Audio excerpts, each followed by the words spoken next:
শনিবারের সকাল, শর্মা পরিবার ঠিক করেছে আজ তারা যাবে পার্কে পিকনিকে। মা, বাবা, ক্রিকেট ব্যাটটা নিয়েছো তো? আজ আমি 6 মারবো। আর আমি হাঁসেদের খাবার দেব।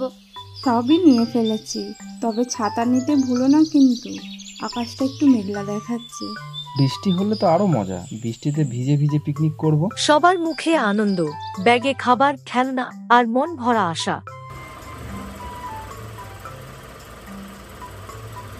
মা, আমরা গান শুনবো না?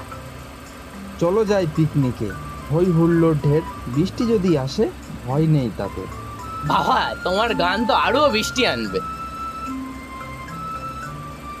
তারা পার্কে পৌঁছলো।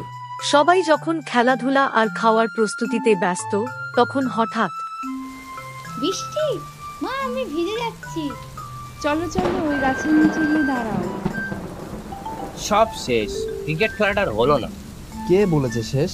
এখন হবে পাকা পিচে বৃষ্টির খেলা। গাছের নিচে বসে তারা খেতে লাগলো মুখরোচক খাবার। হাসি, গল্প আর বৃষ্টির শব্দে তৈরি হলো এক অন্যরকম আনন্দ। বৃষ্টির দিনে পিকনিক, এটা কি আমাদের নতুন রীতি হবে?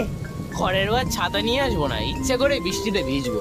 আসল পিকনিক মানে তো একসাথে সময় কাটানো, রৌদ্র হোক বা বৃষ্টি। হ্যাঁ, ঠিক বলেছো, আসল মজা তো পরিবারে। ফেরার পথে সবার চোখে ঘুম, তবে মন ভরা ভালো লাগায়। পিকনিকটা ঠিক যেমনটা হওয়া উচিত, ঠিক তেমনটাই ছিল, ভালোবাসায় ভরা। আবার বৃষ্টির পিকনিক করব খুব শীঘ্রই।